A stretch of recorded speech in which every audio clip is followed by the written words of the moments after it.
I was thinking for a long time how to start this video because it needs to be concise and compendious, but I also want it to be very, very comprehensive.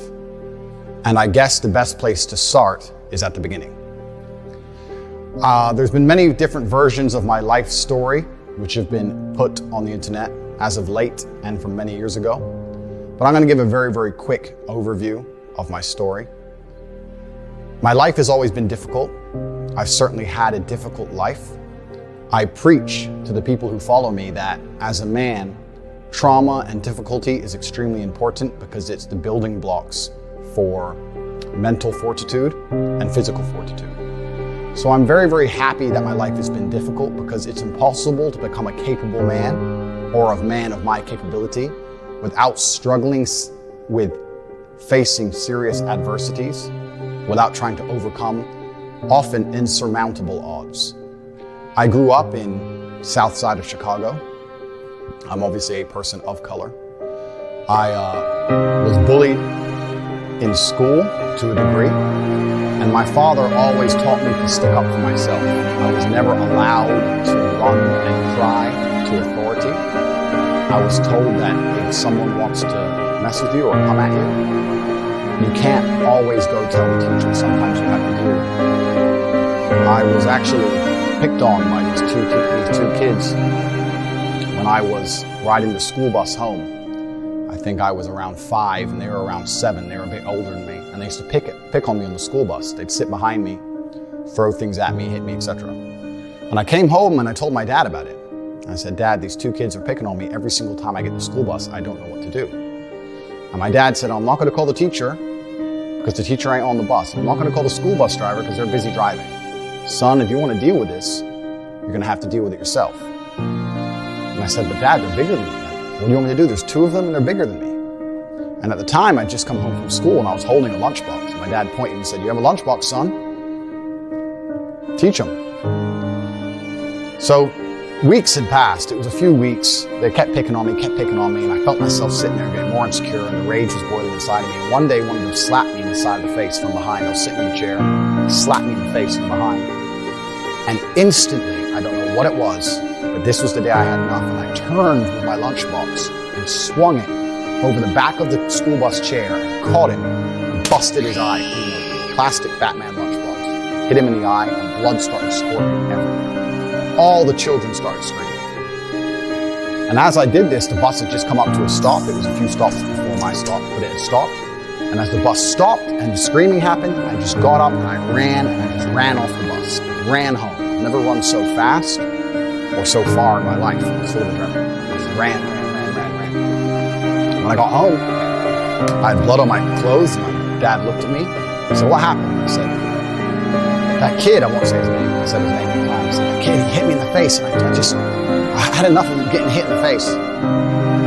And I was still holding the lunchbox, but it was all smashed up where I'd hit him. And my dad kind of smiled a little bit and said, "Don't worry, son, get in the car." We got in the car, we went to Walmart, we walked up and down the aisle, and he looked and picked up another lunchbox, an exact replica of the same blue Batman lunchbox, gave it to me and said, "I'll buy you as many of these as you need." And that was the last we spoke. Funnily enough, I never saw that kid again. I don't know if he changed schools. I don't know what his parents did. But I never saw that child again. So, even from a very, very young age, I was taught that going to authority and crying and hoping someone else is going to fix your problems is not the way a man should conduct himself. When I left Chicago, I moved to England. Multiple times in Morris County. The high crime rate was a very bad area. My mother and father broke up, so I was in a single mother household. And now I'm a person of color in a single mother household. I'm also the only American at the time in England. And I had, again, repeat problems in school. I was picked on for being American. I was picked on for not knowing things I should have known because I hadn't been through the English educational system. I'd been through the American educational system. And I had trouble in school again, but I stuck up for myself. Unfortunately, nothing got violent at any point. But when people made fun of me, I stood up and said, "Listen, don't make fun of me. I'm from a different place and I talk differently." And I always understood that standing up for yourself, I never went to the teacher, I never cried to anybody else. I just stood up for myself. And over time, people learned respect for me and my boundaries, and they were very respectful of me. And I had a very positive experience from then on out in school by simply standing up for myself, because this is how I was taught to act.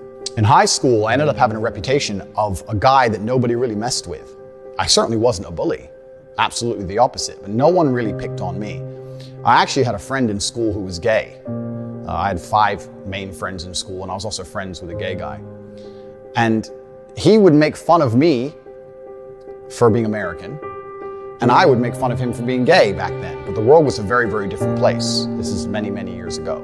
And we had friendly banter back and forth, but we were very good friends. And I stuck up for him and prevented anyone else picking on him all of the time.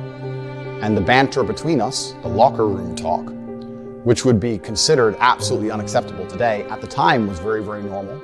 And we had a great time. We were good friends. And I heard from him, actually, after this ban. He said, you should mention the fact that the things I say about you aren't true.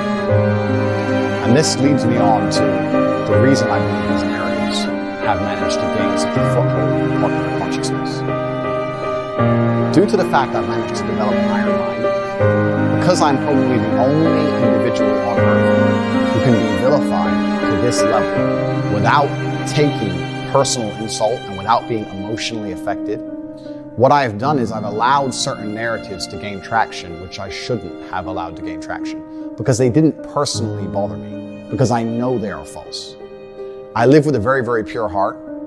I'm a religious man. I go to church, and anyone who follows me in detail knows I donate huge sums of money to the church. And as long as I knew the truth of my heart and God knew the truth of my heart, I wasn't interested in lies being purported. I now understand that that's wrong, because even though I've done nothing wrong, even though it doesn't emotionally affect me, even though God and myself know of my innocence, the public consciousness has been polluted to a point where narratives are being purported which are absolutely and utterly false. And it's having a genuine negative impact on the people who I care about and the people who care about me. And despite the fact it doesn't emotionally affect me, as a man, I have a duty to protect all of those I love. And for this reason, these narratives have started to become very, very harmful. I was under the understanding that on the internet, people don't like you. It doesn't matter who you are. It doesn't matter what you say. There's going to be some people who don't like you. The people who don't like you are not interested in the truth. What they are interested in is finding some lie that they can latch onto and accelerating that lie on as much as possible via their platforms to try and paint a negative picture because they don't like you. A lot of these attacks against me are disguised under the virtue of caring about women. But none of these people who are attacking me care about me. None of them donate to women's charities. None of them donate to charity like I do. None of them help anybody like I do. I'm about to show, later on in this video, proof of the massive work I do for helping them. They don't help anybody. All they do is just attack me and use fake virtue, the fact they pretend to care, as a reason to attack somebody who they personally don't like. And it's very, very different to actually care about an issue or weaponize an issue and pretend to care to try and damage someone else's life. These are very, very different things. And this is the reason why I have not tried to dispel these myths as hard as I could have, because I understood that these people are always going to hate me, and they're always going to lie about me, no matter what I say. But considering enlightenment finally, and considering I have public consciousness, I think it's extremely important that for myself and for my family and for people I care about, that I tell the truth and I make the truth known to the world, because that is the only intention of my life, is to sit and tell the truth. And the fact that I'm a very, very high-minded individual who's not negatively affected by these is not reason enough for me not to sit and take time to dispel all the negative things. I am fully aware that not everybody is going to agree with what I say. I don't think there's a person on the planet you can find who has a 100% approval rate. There's always going to be somebody who disagrees with what you say. If I said the earth was round, there would be a contingent of individuals on the planet who disagree with me. I have no problem with people disagreeing with me. I have no problem with being seen as controversial for some of the things I've said. However, I do have two significant problems I would like to address.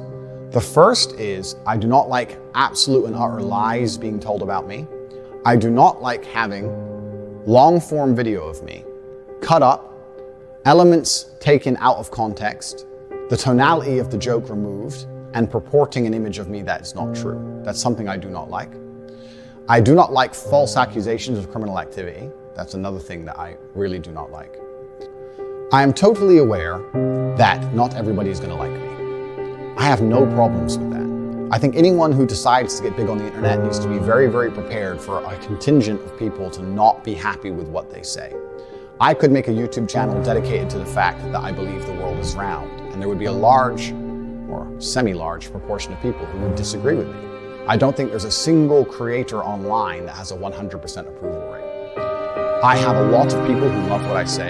I have a lot of fans, a lot of people who are dedicated to my channel, and I have a lot of positivity online. And I have a small contingent of people who are very offended by what I say. We often talk about in the modern world the inclusivity of different cultures, different ways of life, different sexual orientations, and how we need to be tolerant and understanding all these different people's life paths, and by extension, their different ways of viewing the world. I'm a unique individual, as is everybody else, and I have a unique life path that has led me to unique points of view. I think that all of the people who disagree with me are very, very welcome to disagree with me because they have had a unique life path and a different point of view, and I respect that, absolutely. I would never shout for any of the people who disagree with anything I say to be silenced or canceled.